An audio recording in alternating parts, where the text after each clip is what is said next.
Salam sejahtera untuk kita semua. Perkenalkan, nama saya Zebedeus Baginta Barus dengan NIM D1D021083, mahasiswa program studi kehutanan Universitas Negeri Jambi. Di video kali ini saya akan menjelaskan mengenai tentang sistem transport senyawa organik dengan dosen pengampu yaitu Ibu Jenny Rumondang, MSI. Transportasi tanaman. Transportasi terbagi menjadi dua, yaitu intravaskuler dan juga ekstravaskuler. Transportasi intravaskuler berasal dari kata intra, yaitu dalam, dan vaskuler, yaitu pembuluh. Maka dapat didefinisikan bahwa transportasi intravaskuler merupakan pengangkutan air dan zat hara melalui pembuluh angkut, yaitu xilem dan floem. Proses pengangkutan dalam pembuluh ini terjadi secara vertikal, yang berarti pengangkutan air ke daun melalui pembuluh xilem, sedangkan pengangkutan fotosintesis dari daun ke seluruh bagian tumbuhan dilakukan oleh pembuluh floem. Transportasi ekstravaskuler, kebalikan dari transportasi intravaskuler. Transportasi ekstravaskuler merupakan pengangkutan air dan zat hara tanpa melalui pembuluh angkut, baik xilem maupun floem. Pengangkutan ini berjalan dari sel ke sel dan biasanya dengan arah horizontal, di mana dimulai dari epidermis, rambut akar, kemudian masuk ke lapisan korteks, lalu ke endodermis, dan sampai pada berkas pembuluh angkut. Transportasi ini dapat dibedakan menjadi dua, yaitu simplas dan apoplas. Transportasi xilem. Xilem atau xilon sama dengan wood atau kayu, terdiri atas tabung berlignin yang mentranslokasikan air dan mineral nutrisi yang terlarut dari akar melalui aliran transpirasi ke daun.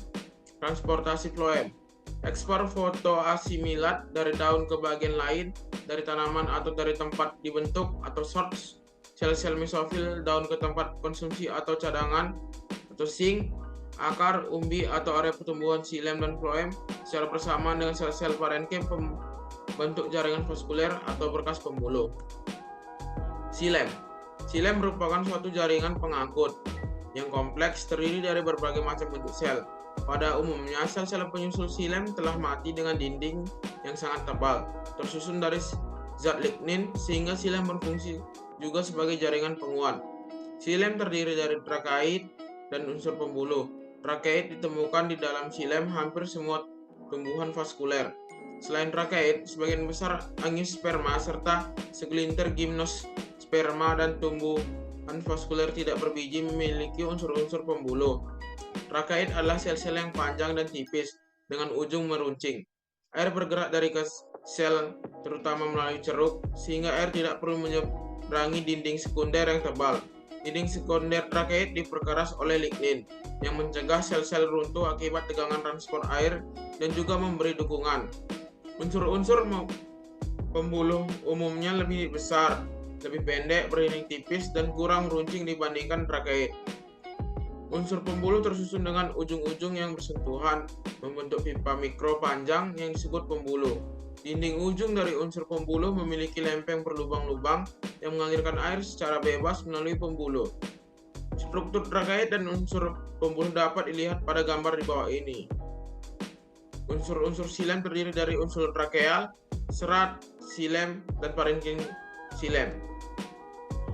Yang pertama adalah unsur trakeal.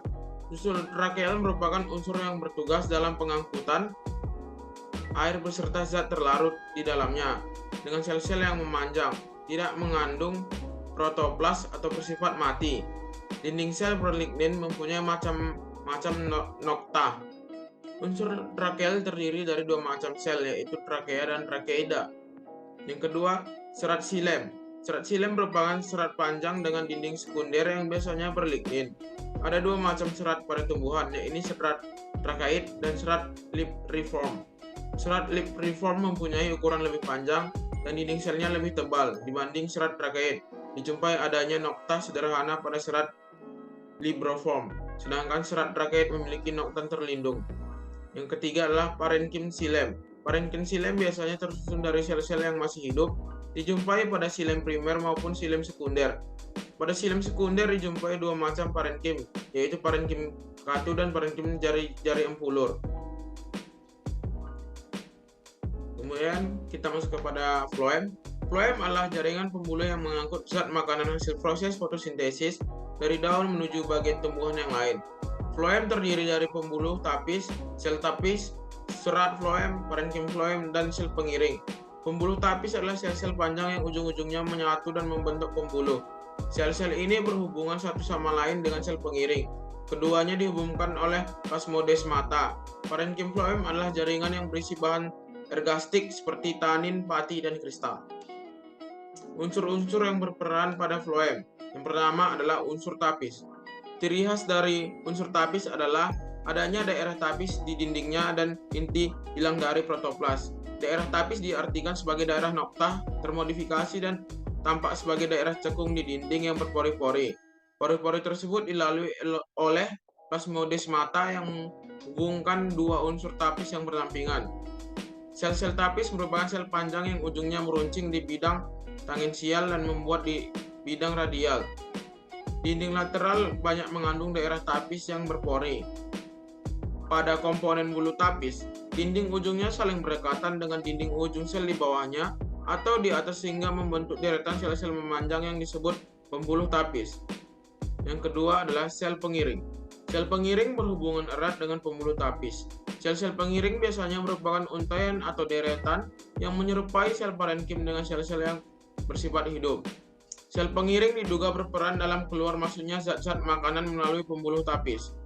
Kemudian yang ketiga adalah sel albumin, merupakan sel-sel jari empulur dan sel-sel parenkim buluh tapis yang mengandung banyak zat terletak dengan sel-sel tapis pada tumbuhan gymnospermae.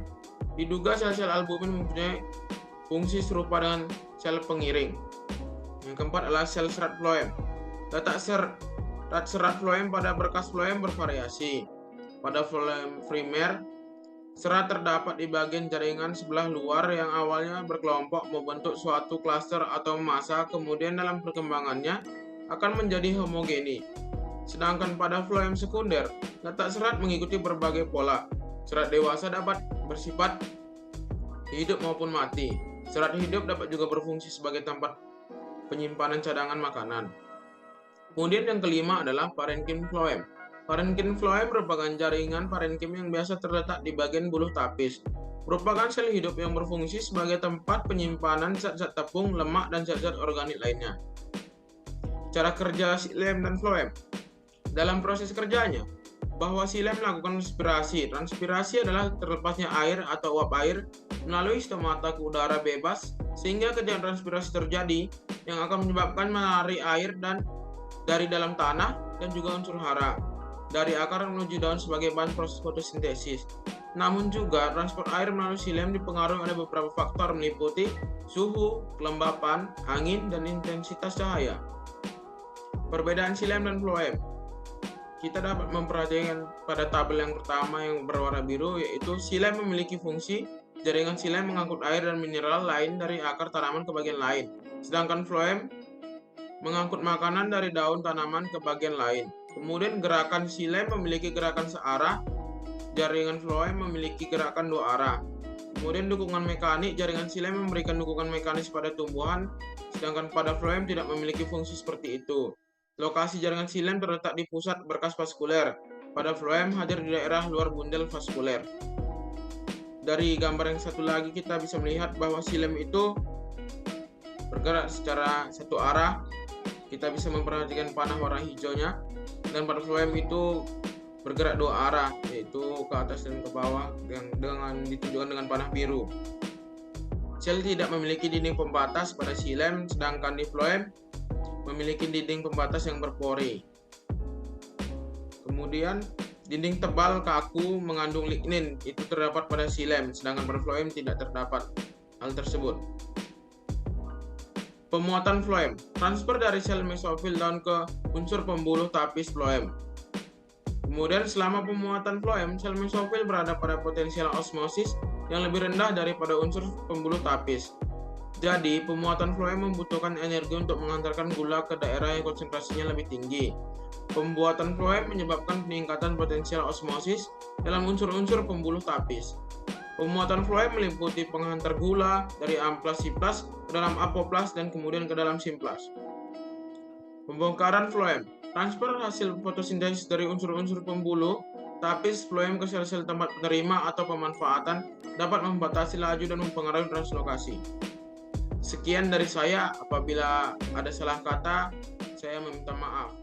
Terima kasih.